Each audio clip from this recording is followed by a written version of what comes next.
Hello friends, welcome to MD Mantra. दोस्तों, आज के इस क्लास में हम ईबीएस पेडागोजी की महा मैराथन करेंगे और इस मैराथन को हम टॉपिक वाइज करने वाले हैं, क्योंकि हर टॉपिक से हमने हर टॉपिक को कवर किया है। इसमें हर टॉपिक से काफ़ी सारे क्वेश्चंस को हमने इस मैराथन क्लास में डिज़ाइन किया है, जिससे आपको एक बेहतर फीडबैक मिलेगा और एक आपकी जो तैयारी है उसको एक बेहतर उड़ान मिलेगी। अगर आप वीडियो पर आए हैं तो आप इस क्लास को शुरू से अंत तक देखिए, क्योंकि ये क्लास आपको शून्य से शिखर तक लेकर जाएगी और सीटेट एग्जाम में 15 में से 15 क्वेश्चंस दिलाएगी। तो चलिए पहले क्वेश्चंस की तरफ चलते हैं। पहला क्वेश्चन से देखते हैं, पहला टॉपिक से देखते हैं तो क्या है। पहला टॉपिक से concept of scope of EBS. पहला क्वेश्चन हम देखते हैं, पहला क्वेश्चंस पढ़ते हैं फिर उसका आंसर देंगे। आप क्वेश्चंस पढ़िए, मेरे साथ साथ उसका आंसर भी दीजिए। प्राथमिक स्तर पर पर्यावरण अध्ययन के शिक्षण का मुख्य उद्देश्य केवल जानकारी देना नहीं है, बल्कि बच्चों को उनके प्राकृतिक और सामाजिक परिवेश के प्रति संवेदनशील बनाना है। इस संदर्भ में यदि एक शिक्षक अपनी कक्षा में बच्चों को पास से किसी प्रशोधित नाले का भ्रमण कराता है, यानी कि प्रशोधित नाले का क्या करा, भ्रमण करा, और वहाँ के परिस्थितिकी तंत्र और चर्चा करता है, तो ये गतिविधि ईबीएस के किस व्यापक उद्देश्य की गहराई से सिद्ध करती है। ऑप्शन ए देखते हैं हम क्या है। बच्चे को केवल प्रदूषण के वैज्ञानिक कारणों और रासायनिक प्रतिक्रिया को समझाने के लिए जो विशुद्धन विज्ञान का हिस्सा है। यहाँ पर देखते हैं बच्चों को घर से बाहर ले जाकर केवल मनोरंजन प्रदान करना, ताकि वे कक्षा में चारदीवारी से कुछ समय के लिए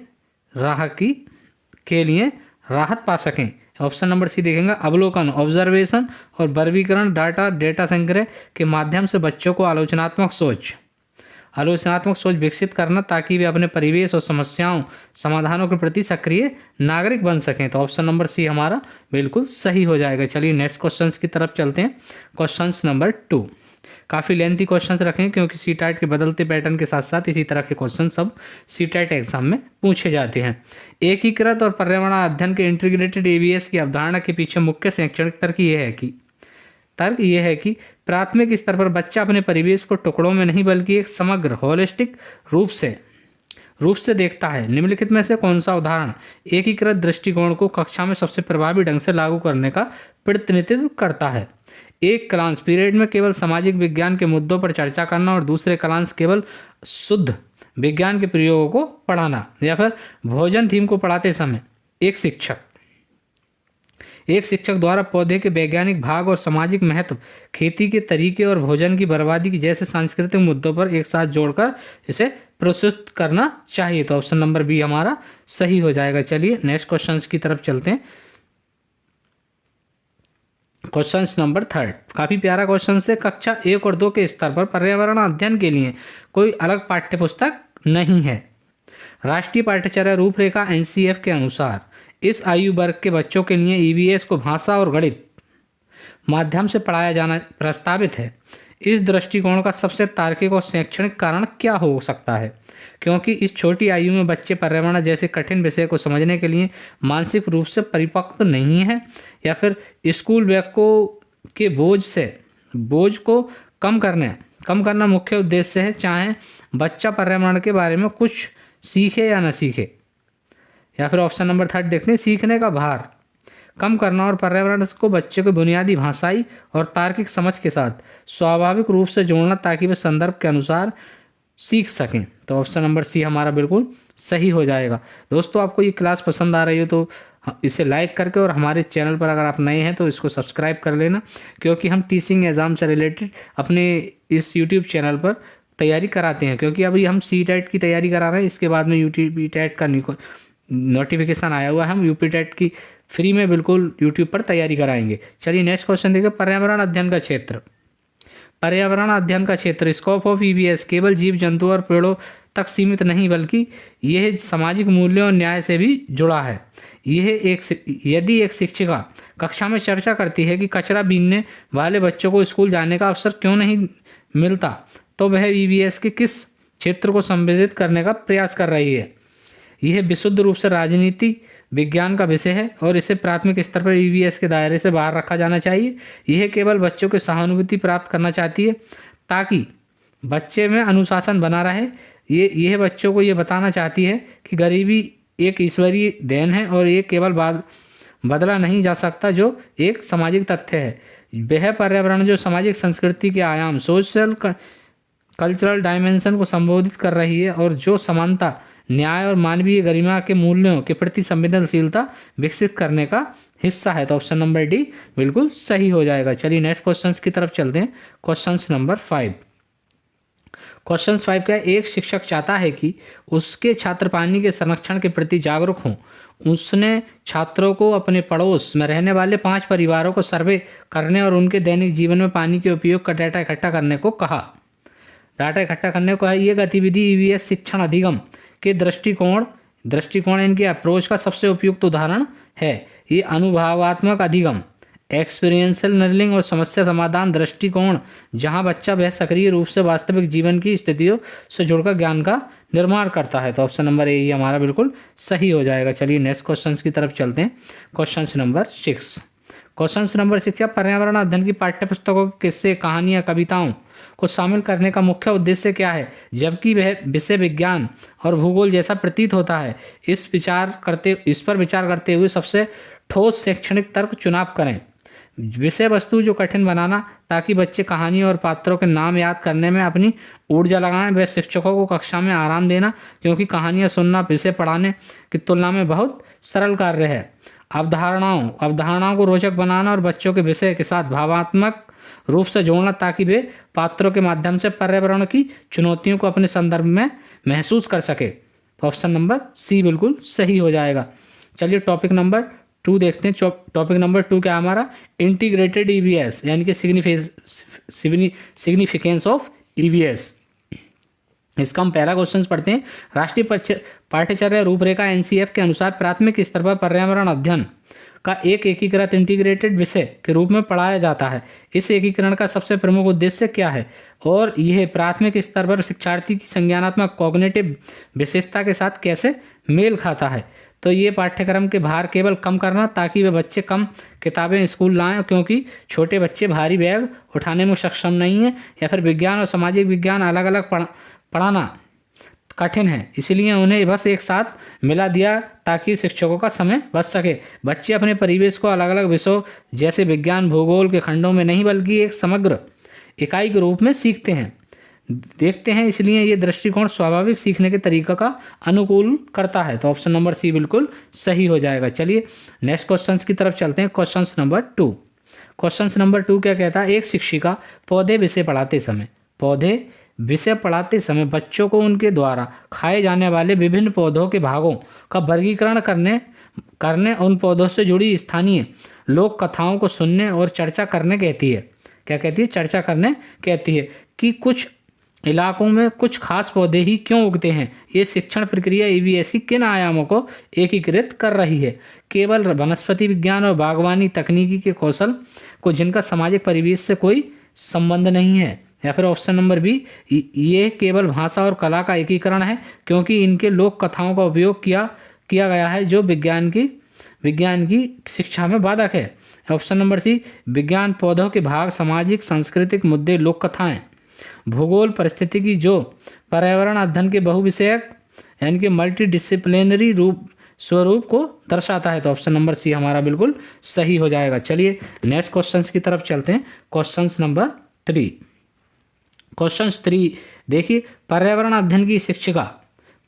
अध्ययन की शिक्षा में स्थानीय वैश्विक लोकल एंड ग्लोबल की ओर बढ़ने का सिद्धांत अत्यंत महत्वपूर्ण माना जाता है। इस सिद्धांत का पालन करते हुए वाटर थीम को पढ़ाने का सबसे प्रभावी तरीका क्या होगा, जो बच्चों में एक वैश्विक चेतना विकसित करे। सीधे दुनिया के बड़े महासागरों और उन्हें गहरे जल क्षेत्रों के मानचित्रों को रटाना, बिना स्थानीय स्रोतों की बात किए। बच्चों को केवल ये बताना कि दुनिया में पानी की कमी और उन्हें जल संरक्षण की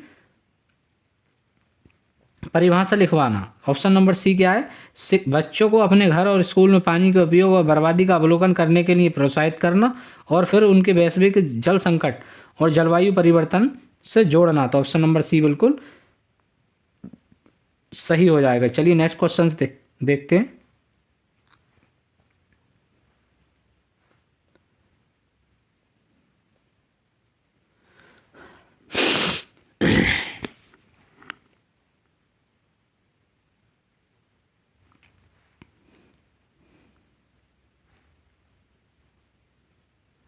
क्वेश्चन नंबर 4, प्राथमिक स्तर पर ईवीएस का महत्व।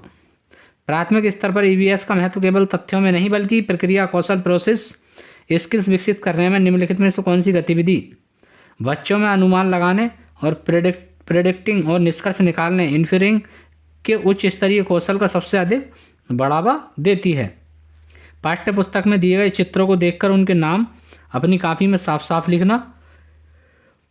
एक प्रयोग करना जहां बच्चे विभिन्न बीजों को अलग अलग और परिस्थितियों जैसे बिना पानी के, बिना धूप में रखते हैं तो ये सोचते हैं कि क्या होगा और क्यों। तो ऑप्शन नंबर बी हमारा सही हो जाएगा। चलिए नेक्स्ट क्वेश्चन की तरफ चलते हैं। क्वेश्चन नंबर 5, एकीकृत पर्यावरण अध्ययन के संदर्भ में थीम पर आधारित बेस्ड प्रश्न विषयों के सब्जेक्ट के बजाय क्यों प्राथमिकता दी गई? इसके पीछे गहरे शैक्षणिक दर्शन को पहचाने। ऑप्शन पढ़ते हैं। क्योंकि विषयों को पढ़ना बहुत उबाऊ होता है और थीम के नाम पर आकर्षक होते हैं, जिससे बच्चे खुश रहते हैं। खुश रहते हैं। यह ज्ञान विभाजन को समाप्त करता है और बच्चों के विषय की सीमाओं के बाहर निकलकर अंत्य विषय संबंध बनाने में मदद करता है। तो ऑप्शन नंबर बी हमारा बिल्कुल सही हो जाएगा। चलिए नेक्स्ट क्वेश्चन की तरफ चलते हैं। क्वेश्चन नंबर 6, पर्यावरण अध्ययन की शिक्षा में समानता और न्याय यानी कि इक्विटी एंड जस्टिस के प्रति संवेदनशीलता को एक महत्वपूर्ण उद्देश्य माना गया है। शेल्टर आवास थीम पढ़ाते समय एक शिक्षक इस उद्देश्य को कैसे प्राप्त कर सकता है?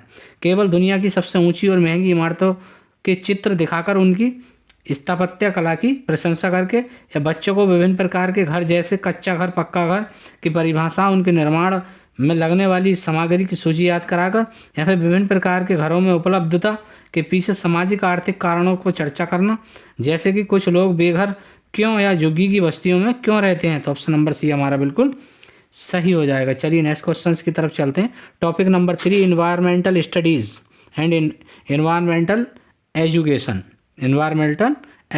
तो पहला क्वेश्चन देखते हैं। नीचे गए दो दिए गए कथन ए और कारण आर कहा गया है। कथन क्या है? प्राथमिक स्तर पर पर्यावरण अध्ययन को एक स्वतंत्र विषय के रूप में नहीं बल्कि एक समग्र क्षेत्र के रूप में पढ़ाया जाना चाहिए। ये बात सही है क्योंकि सभी विषयों को इंटीग्रेटेड करके पढ़ाया जाता है। प्राथमिक स्तर पर बच्चा अपने सामाजिक और प्राकृतिक परिवेश को सूक्ष्म वैज्ञानिक अंतरों के आधार पर विभाजित करने की क्षमता नहीं रखता।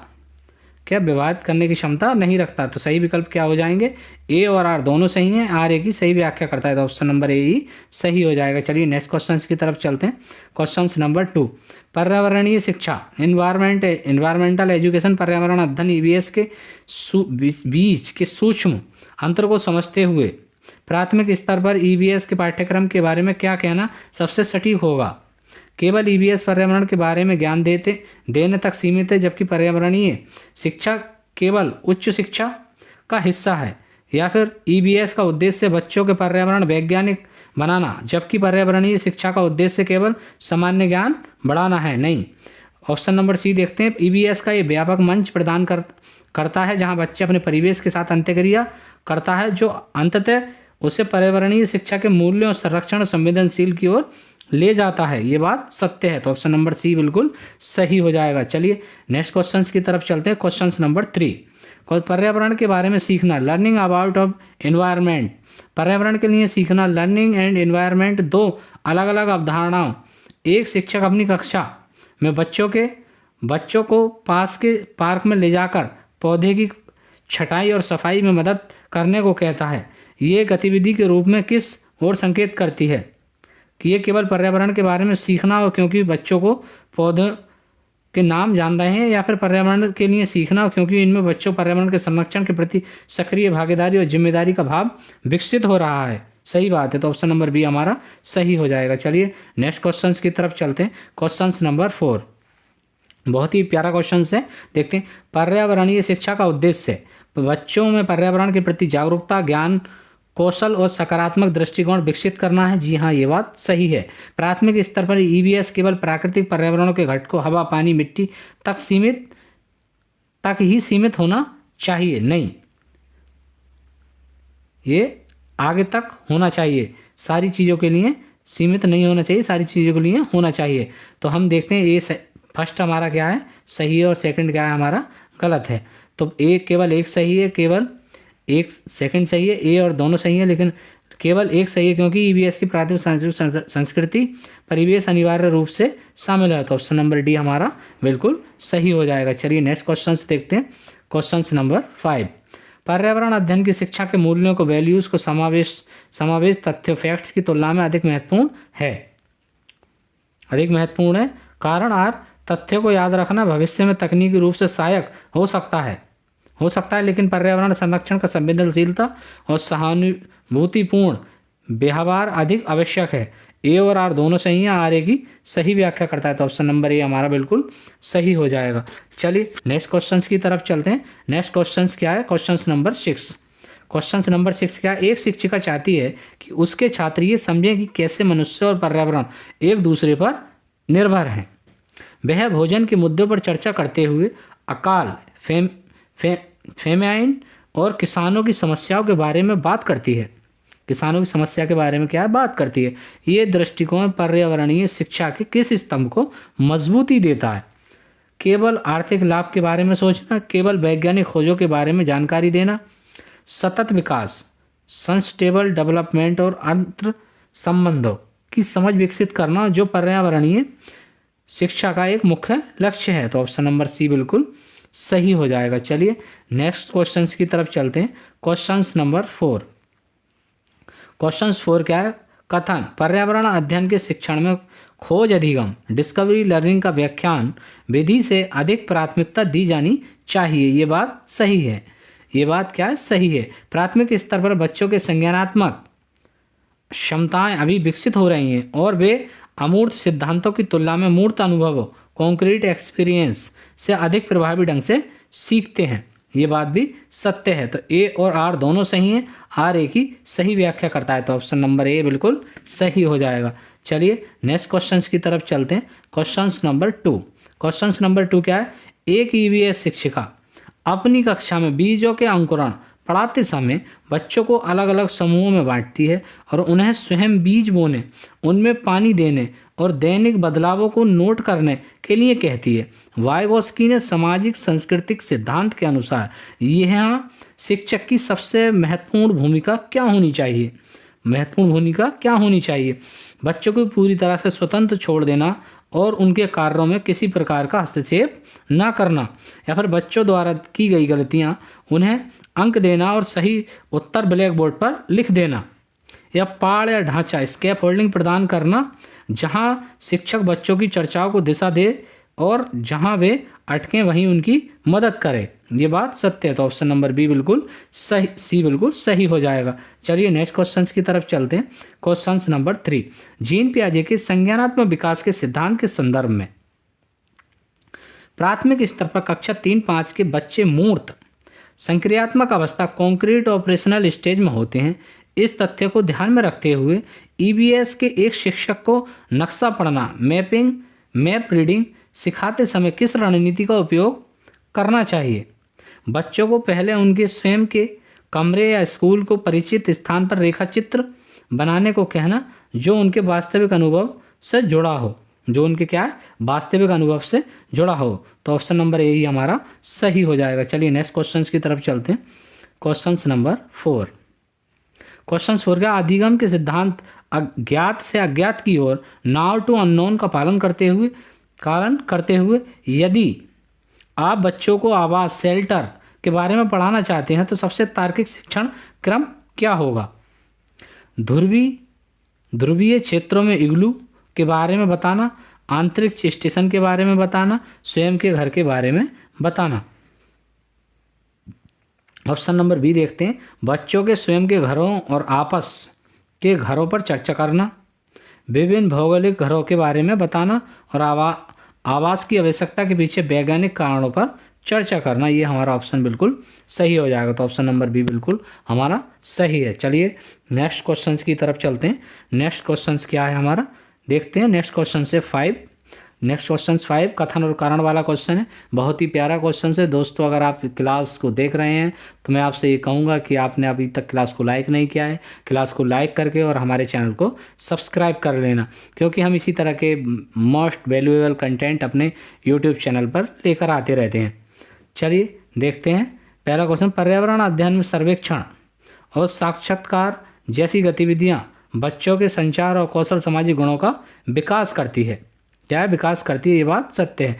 ये गतिविधियां बच्चों को सक्रिय अधिगम एक्टिव लर्निंग का अवसर देती हैं और उन्हें किताबी ज्ञान को वास्तविक दुनिया की जटिलताओं से जोड़ने में मदद करती है।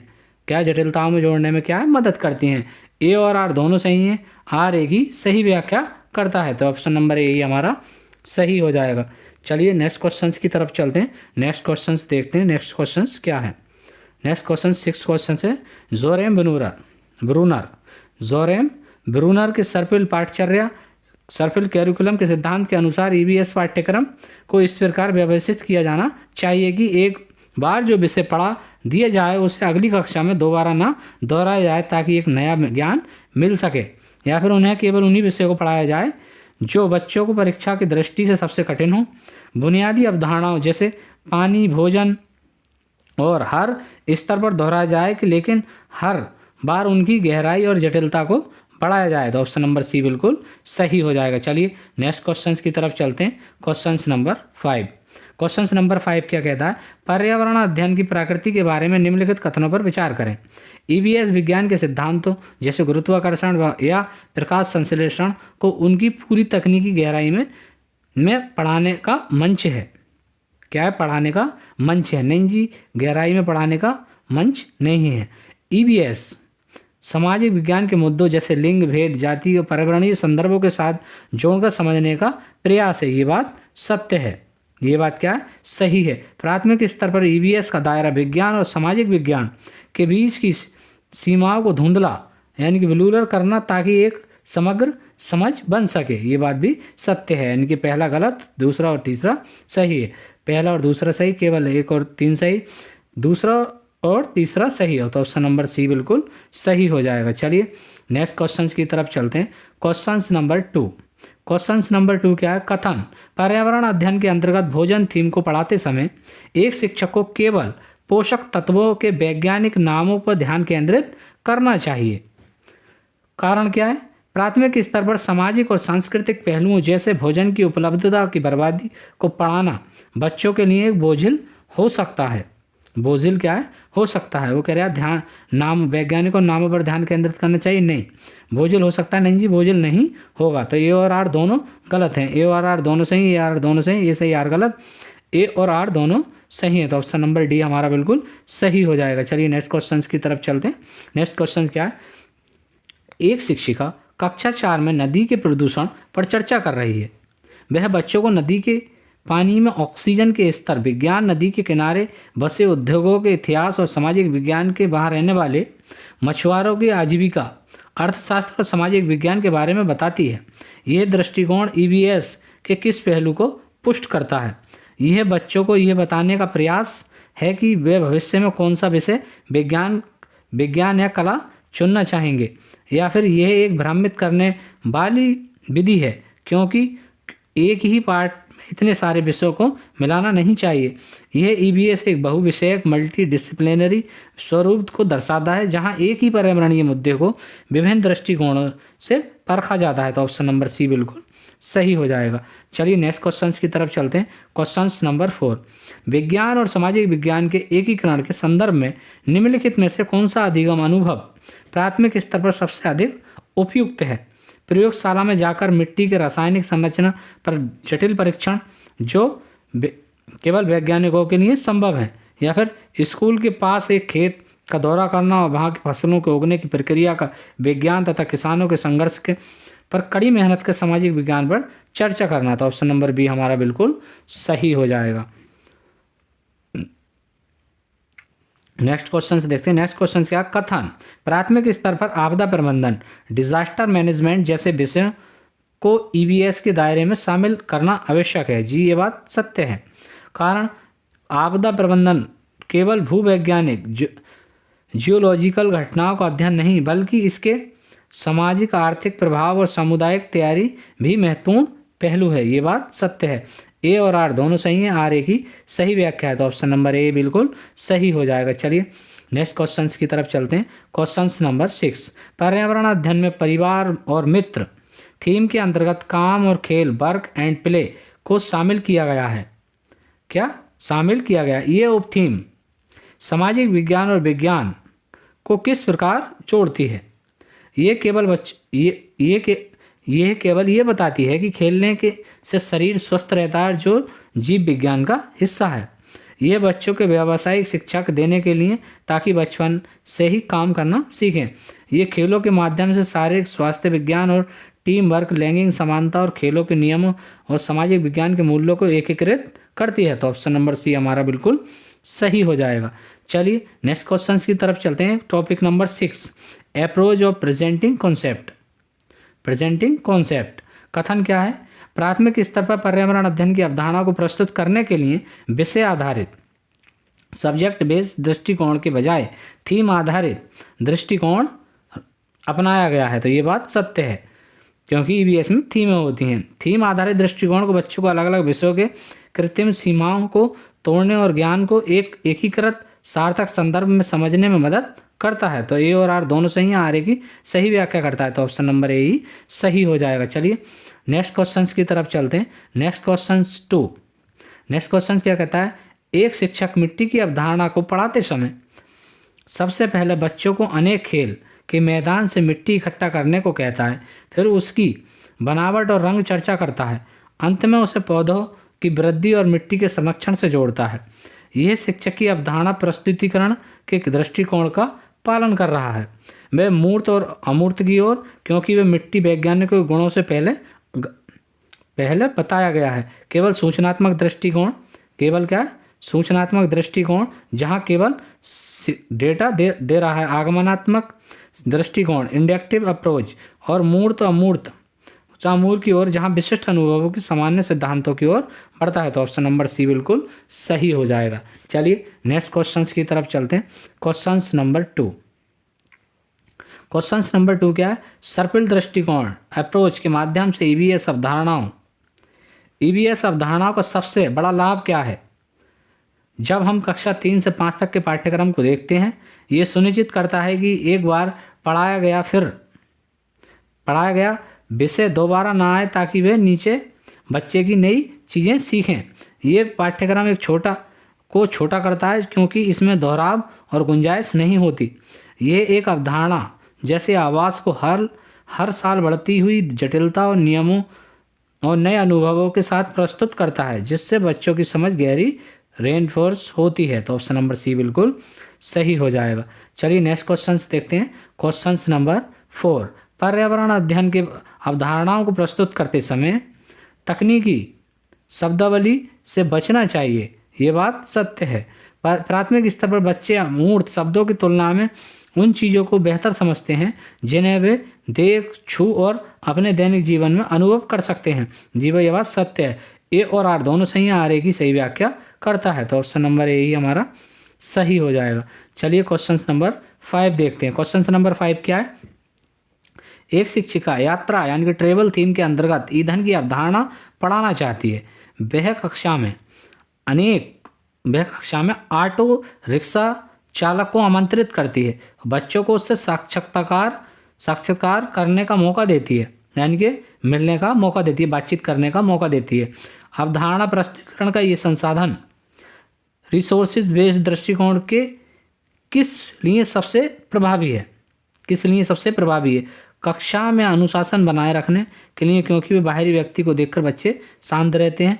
वास्तविक दुनिया के अनुभवों और मानव संसाधनों को कक्षा के अधिगम से जोड़ना, जिससे अवधारणा अधिक प्रामाणिक और जीवंत हो जाती हैं। तो ऑप्शन नंबर बी बिल्कुल सही हो जाएगा। चलिए नेक्स्ट क्वेश्चन की तरफ चलते हैं। नेक्स्ट क्वेश्चन क्या है? Question number 6। बहुत प्यारा क्वेश्चन है। क्वेश्चंस को पढ़िए और इसका आंसर दीजिए। निम्नलिखित में से कौन सा दृष्टिकोण बाल केंद्रित चाइल्ड सेंटर्ड शिक्षण की सबसे करीब है? जब हम जल संरक्षण की अवधारणा प्रस्तुत कर रहे हैं, शिक्षक द्वारा चार्ट पेपर, जल चक्र और सुंदर चित्र बनाकर उसे विस्तार से समझना, बच्चों को केवल जल संरक्षण पर एक निबंध लिखने के लिए कहना, सबसे अच्छे निबंध को पुरस्कार देना, ब्लैक बोर्ड पर पानी बचाने के 10 उपाय लिखना और बच्चों को उन्हें याद करने के लिए कहना, बच्चों को अपने घरों के पानी का बिल विश्लेषण करने और पानी बचाने के लिए अपनी स्वयं की कार्य योजना एक्शन प्लान बनाने और उसे लागू करने के लिए प्रोत्साहित करना। तो ऑप्शन नंबर डी बिल्कुल सही हो जाएगा। चलिए नेक्स्ट क्वेश्चन की तरफ चलते हैं। टॉपिक नंबर 7 यानी कि एक्टिविटीज़। एक्टिविटीज़ एक ऐसा टॉपिक है, इससे 2 क्वेश्चंस ईवीएस पेडागोजी में ज़रूर ही आते हैं और बहुत प्यारे क्वेश्चंस होते हैं। एक बार आप इन क्वेश्चंस नंबर 1, प्राथमिक स्तर पर पर्यावरण अध्ययन। पर्यावरण अध्ययन की एक शिक्षिका पौधे की सुरक्षा की एक गतिविधि आयोजित करती है, जहाँ प्रत्येक बच्चे को एक पौधा बनाने और उसकी देखभाल करने के लिए कहा जाता है। इस हस्तपरक गतिविधि हैंड्स ऑन एक्टिविटी का सबसे गहरा शैक्षणिक उद्देश्य क्या है?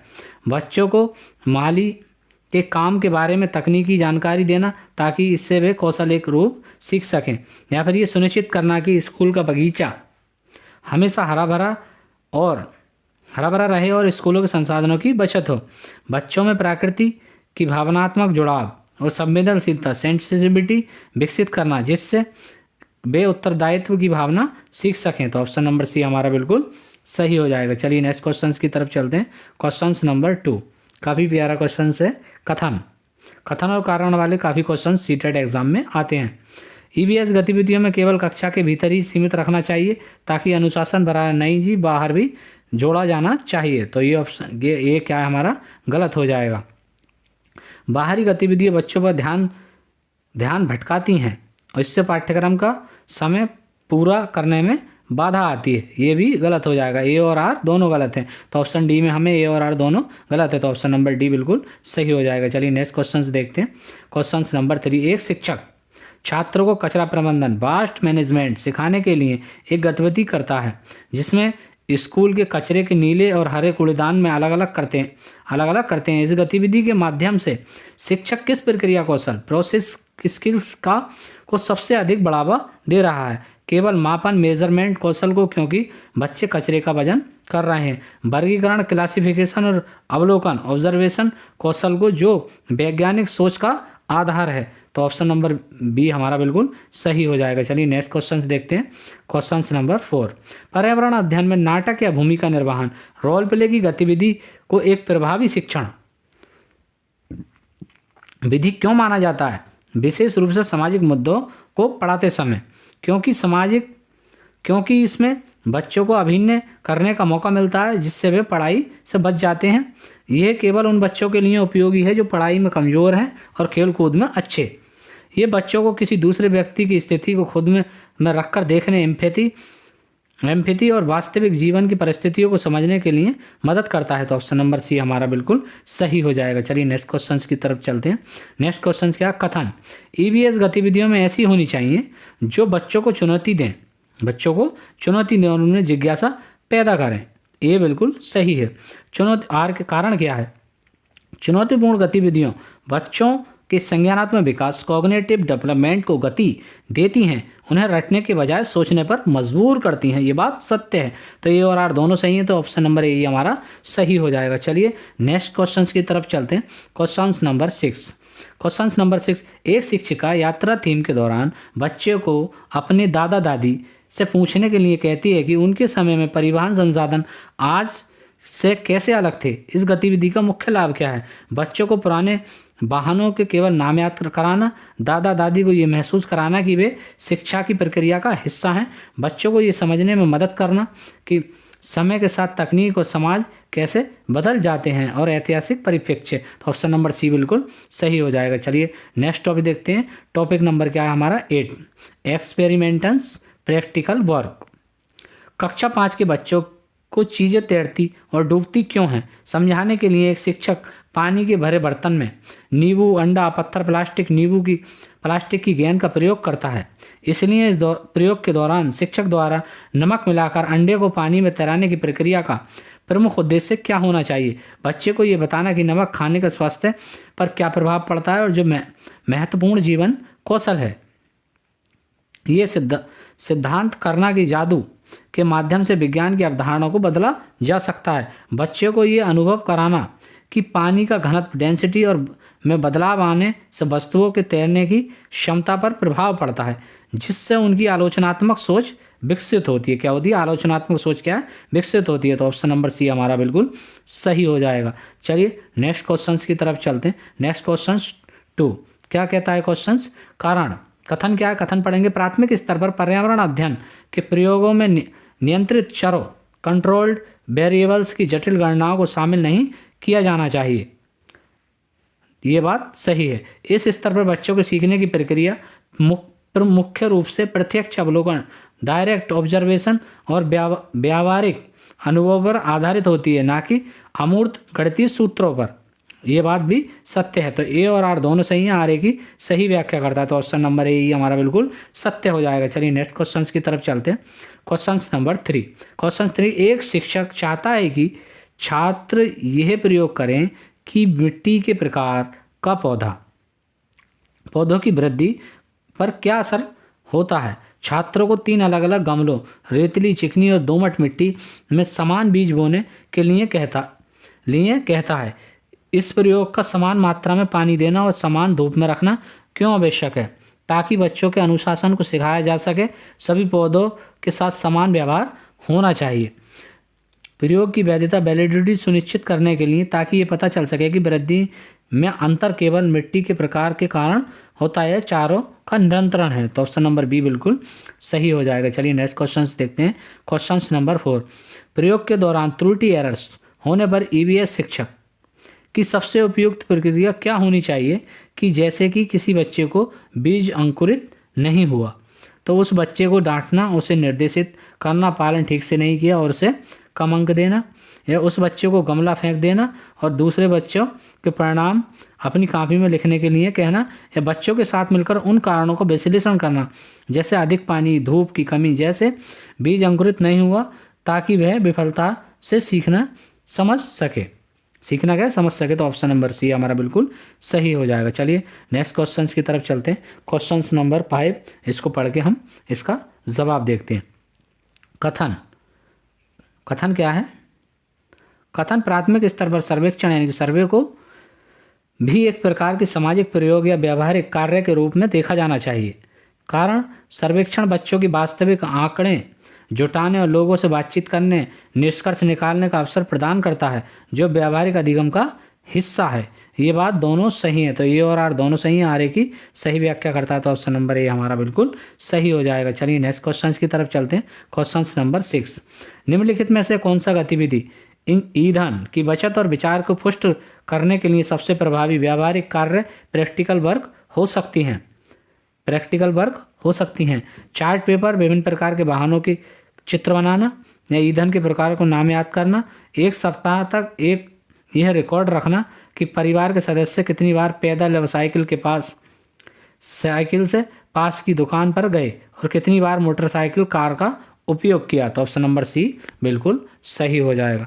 चलिए नेक्स्ट क्वेश्चन की तरफ चलते हैं। नेक्स्ट क्वेश्चन क्या है? टॉपिक नंबर 9 पहला ही क्वेश्चन कथन और कारण वाला है। देखते हैं, पर्यावरण अध्ययन की कक्षा में चर्चा यानी कि डिस्कशन की विधि का उपयोग करते समय शिक्षक को ये सुविधादाता फैसिलिटेटर के रूप में कार्य करना चाहिए, ना कि एक निर्णायक के रूप में। तो ये क्या है? हमारा सही हो जाएगा। कारण पढ़ते हैं, चर्चा का उद्देश्य सही गलत उत्तर तक पहुंचना नहीं है, बल्कि बच्चों को विभिन्न दृष्टिकोणों को सुनने और उनका सम्मान करने के लिए प्रोत्साहित करना है।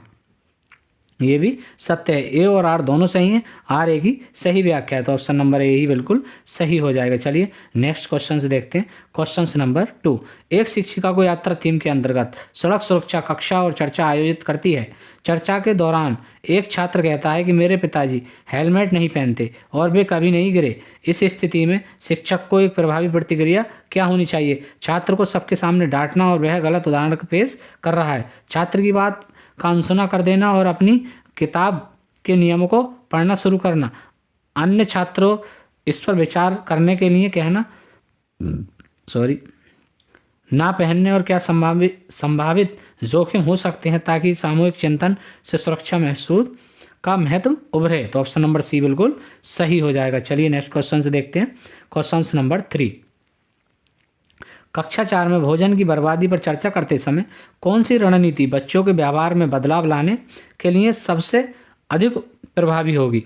बोर्ड पर भोजन की बर्बादी के नुकसान की एक लंबी सूची लिख देना, दुनिया के उन देशों के आंकड़े दिखाना जहां लोग भूख से मर रहे हैं, बच्चों को mid day meal mid day meal के दौरान अपनी थाली में छोड़े गए भोजन का एक सप्ताह का अवलोकन करने और उनके कारणों के समूह पर चर्चा करने के लिए कहना। तो ऑप्शन नंबर सी हमारा बिल्कुल सही हो जाएगा। चलिए नेक्स्ट क्वेश्चन देखते हैं। क्वेश्चन नंबर 4, कथन कारण यानी कि चर्चा विधि बच्चों को सामूहिक एम्पैथी और लोकतांत्रिक मूल्यों को विकसित करने के लिए एक सशक्त माध्यम है। ये बात सत्य है, सशक्त माध्यम है। जब बच्चे समूह में चर्चा करते हैं तो वे ना केवल अपनी बात कहना सीखते हैं बल्कि दूसरों के अनुभवों और समस्याओं को उनके नज़रिए से समझना भी सीखते हैं। ए और आर दोनों सही हैं। ए और आर दोनों सही हैं। आर ए की सही व्याख्या है, तो ऑप्शन नंबर ए ये बिल्कुल सही हो जाएगा। चलिए नेक्स्ट क्वेश्चन की तरफ चलते हैं। क्वेश्चन नंबर 5, एक ईवीएस शिक्षक जंगलों के अधिकार पर चर्चा करना चाहता है। वह बच्चों को सूर्यमणि, एक प्रसिद्ध आदिवासी कार्यकर्ता की कहानी सुनाता है। इस पर चर्चा का शैक्षणिक उद्देश्य क्या होना चाहिए?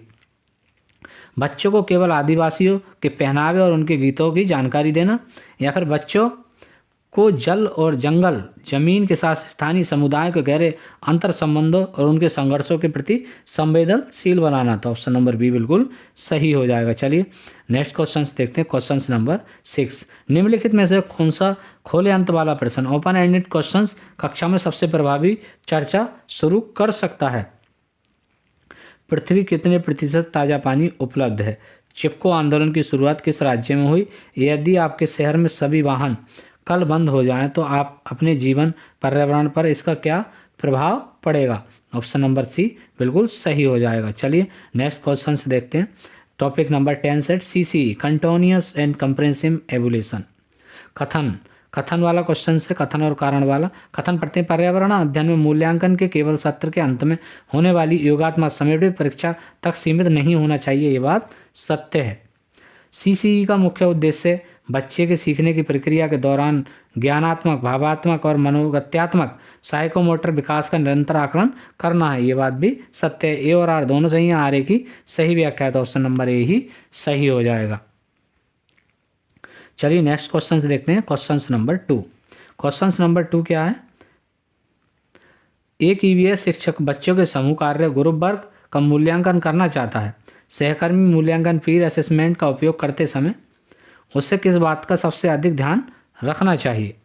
ये सुनिश्चित करना कि बच्चे एक दूसरे से दोस्ती के आधार पर सबसे अधिक अंक दें। बच्चों को ये कहना चाहिए कि वे एक दूसरे की केवल गतिविधियां ही नहीं निकालें ताकि सुधार भी करें, गलतियां नहीं निकालें, सुधार भी करें। मूल्यांकन के लिए स्पष्ट मानदंड रूब्रिक से विकसित करना, बच्चों के फीडबैक देने, सकारात्मक तकनीकों के बारे में मार्गदर्शन करना है। ऑप्शन नंबर सी बिल्कुल सही हो जाएगा। चलिए नेक्स्ट क्वेश्चन की तरफ चलते हैं। क्वेश्चन नंबर 3, कक्षा 5 में स्वच्छता अभियान के बाद एक शिक्षिका उसके सीखने की डायरी रिलेटिव्स जर्नल लिखने को कहती है। ये गतिविधि मूल्यांकन के किस रूप को सबसे अधिक बढ़ावा देती है? सीखने का आकलन, असेसमेंट ऑफ लर्निंग क्योंकि ये अंतिम परिणाम की जांच है, या सीखने के रूप में आकलन, असेसमेंट एज लर्निंग क्योंकि बच्चा अपने स्वयं के सीखने और अनुभवों का चिंतन कर रहा है? तो ऑप्शन नंबर बी बिल्कुल सही हो जाएगा। चलिए नेक्स्ट क्वेश्चन देखते हैं। कथन पोर्टफोलियो को योगात्मक मूल्यांकन का विकल्प माना जा सकता है क्योंकि यह बच्चे की साल भर की प्रगति का प्रमाण देता है। ये बात सत्य है, प्रमाण देता है। पोर्टफोलियो केवल बच्चों के कार्यों को शामिल किया जाना चाहिए क्योंकि ये पूरी तरह से सही है और इनका जिसमें कोई गलती नहीं होती, तो गलती हो सकती है। तो ये सही आर गलत है, तो ये सही आर गलत है ऑप्शन नंबर सी में, तो ये ऑप्शन नंबर सी हमारा बिल्कुल सही हो जाएगा। चलिए नेक्स्ट क्वेश्चन देखते हैं। क्वेश्चन नंबर 5, चेकलिस्ट का उपयोग करके एक शिक्षक चेकलिस्ट का उपयोग करके यह देखना चाहता है कि कक्षा भ्रमण के दौरान बच्चे पक्षियों का अवलोकन कर रहे हैं या नहीं। चेकलिस्ट के माध्यम से मूल्यांकन की सबसे बड़ी सीमा लिमिटेशन क्या है? इसमें जानकारी बहुत जल्दी जा सकती है, समय बचता है। ये व्यवहार की बारंबारता और गुणवत्ता इक्वलिटी को रिकॉर्ड करने में असमर्थ है। ये केवल उपस्थिति और अनुपस्थिति को दर्शाती है, तो ऑप्शन नंबर बी बिल्कुल सत्य हो जाएगा। चलिए नेक्स्ट क्वेश्चन देखते हैं।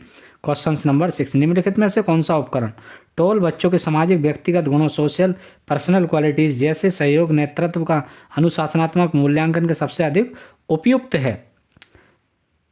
सबसे अधिक उपयुक्त बहुविकल्पीय प्रश्न, एमसीक्यू, या पुस्तक के अंत में दिए गए अभ्यास प्रश्न, या रेटिंग स्केल और अवलोकन ऑब्जर्वेंस रिकॉर्ड। तो ऑप्शन नंबर सी बिल्कुल सही हो जाएगा। चलिए topic number 11, teaching learning material, TLM.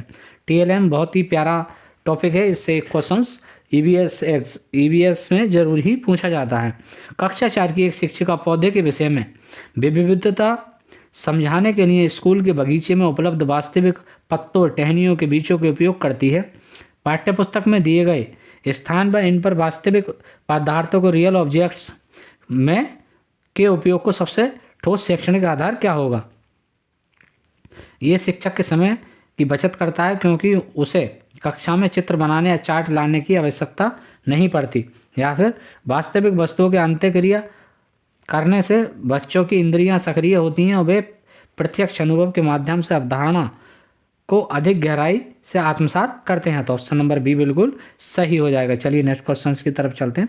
Question number 2, question 2 क्या, कथन पर्यावरण अध्ययन के दृश्य श्रव्य ऑडियो विजुअल सामग्री जैसे वृत्त चित्र डॉक्यूमेंट्रीज केवल मनोरंजन के साधन हैं। कारण मनोरंजन के क्या साधन है? नहीं, मनोरंजन के साधन नहीं है। प्राथमिक स्तर पर बच्चे जटिल पर्यावरणीय मुद्दों को केवल सुनकर पढ़कर समझने की तुलना में देखकर और सुनकर अधिक प्रभावी ढंग से जुड़ पाते हैं। ये बात सही है। हमारा ए गलत, आर सही है। ए आर दोनों सही है। ए आर दोनों सही, व्याख्या सही नहीं है। ए सही लेकिन आर गलत है। ए गलत लेकिन आर सही है। तो ऑप्शन नंबर डी हमारा बिल्कुल सही हो जाएगा। चलिए नेक्स्ट क्वेश्चन की तरफ चलते हैं।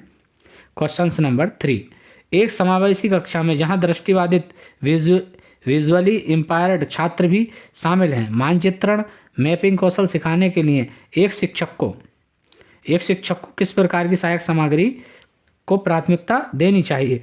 रंगीन और बड़े अक्षरों के डिजिटल मानचित्रों का उपयोग करना जो प्रोजेक्टर पर सिखाया जा सके, या फिर पाठ्यपुस्तक में दिए गए मानचित्रों को जोर जोर से पढ़कर सुनना ताकि बच्चे उन्हें याद कर सकें? नहीं, उभरी हुई रेखाओं टेक्टाइल मैप्स और विभिन्न बनावटों के स्पर्शीय मानव चित्रों का उपयोग करना जिन्हें बच्चे छूकर महसूस कर सकें। तो ऑप्शन नंबर सी बिल्कुल सही हो जाएगा। चलिए नेक्स्ट क्वेश्चन की तरफ चलते हैं।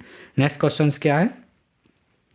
ईबीएस में सामुदायिक संसाधन कम्युनिटी रिसोर्स के रूप में एक स्थानीय कारीगर या किसान को कक्षा के आमंत्रित करने का सबसे महत्वपूर्ण लाभ क्या है? शिक्षक को कुछ समय के लिए आराम मिल जाता है क्योंकि वह बाहरी व्यक्ति का कार्यभार संभालता है। यह ज्ञान को किताबी दुनिया से बाहर निकालकर वास्तविक जीवन अनुभवों और कौशल और सामाजिक संदर्भों से जोड़ने के अवसर प्रदान करता है। तो ऑप्शन नंबर बी बिल्कुल सही हो जाएगा। चलिए नेक्स्ट क्वेश्चन की तरफ चलते हैं। क्वेश्चन नंबर 5, क्वेश्चन 5 क्या है? कथन और कारण वाला क्वेश्चन से शिक्षण एक सहायक सामग्री का चयन करते समय प्रासंगिकता रिलेवेंस और लागत कॉस्ट से अधिक महत्वपूर्ण सीखने के प्रतिफल लर्निंग आउटकम्स होने चाहिए। ये बात क्या सही है? महंगी और आधुनिक तकनीक वाली सामग्री हमेशा बेहतर सीखने की गारंटी देती है, चाहे वह विषय से जुड़ी हो या ना हो। ये बात गलत है। ए सही आर गलत है। ए सही आर गलत है। तो ऑप्शन नंबर सी हमारा सही हो जाएगा। चलिए नेक्स्ट क्वेश्चन की तरफ चलते हैं। क्वेश्चन नंबर 6, रेडियो और ऑडियो टेप जैसी श्रव्य सामग्री का उपयोग ईबीएस की कक्षा में किस कौशल को विकसित करने के लिए सबसे अधिक प्रभावी माना जाता है? लेखन कौशल, क्योंकि रेडियो पर सुनी गई बातों को बिना सोचे समय लिखते हैं। दृश्य तीक्ष्णता विजुअल एक्यूसिटी, क्योंकि बच्चों को रेडियो की ओर ध्यान देखना पड़ता है, यानी कि कल्पनाशीलता और सक्रिय श्रवण। एक्टिव लिसनिंग को बच्चे सुनाई गई ध्वनियों और आधार पर अपने मस्तिष्क में चित्र बनाते हैं। तो ऑप्शन नंबर सी बिल्कुल सही हो जाएगा। चलिए नेक्स्ट क्वेश्चन की तरफ चलते हैं। क्वेश्चन नंबर 12, क्वेश्चन 12 टॉपिक शिक्षण की समस्याएं। एक ईवीएस शिक्षक के रूप में आप पाते हैं कि आपकी कक्षा के कुछ छात्र पर्यावरण को केवल एक विषय के रूप में देखते हैं। पर्यावरण को क्या एक विषय के रूप में देखते हैं। वास्तविक जीवन में संसाधन की बर्बादी जैसे बिना ज़रूरत पंखा चलाना करते हैं।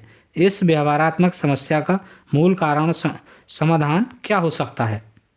छात्रों में बुद्धि की कमी, इसलिए उन्हें रटने के लिए अधिक नोट्स दिए जाने चाहिए। ये एक सामान्य समस्या है और शिक्षक को इनसे नज़रअंदाज कर देना चाहिए, क्योंकि उनका काम सिर्फ सिलेबस को पूरा करना है। या फिर ज्ञान के संज्ञानात्मक भावात्मक पक्ष के अंतराल समाधान के लिए बच्चे को स्कूल के ऊर्जा ऑडिट, एनर्जी जैसी जिम्मेदारियां शामिल होनी चाहिए। तो ऑप्शन नंबर सी बिल्कुल सही हो जाएगा। चलिए नेक्स्ट क्वेश्चन की तरफ चलते हैं। क्वेश्चन नंबर 2, कथन समावेशी कक्षा में विशेष आवश्यकता वाले बच्चों CWSN को EVS पढ़ाते समय शिक्षकों को अक्सर अनुकूल एडेप्टेशन की समस्या का सामना करना पड़ता है। ये बात सत्य है।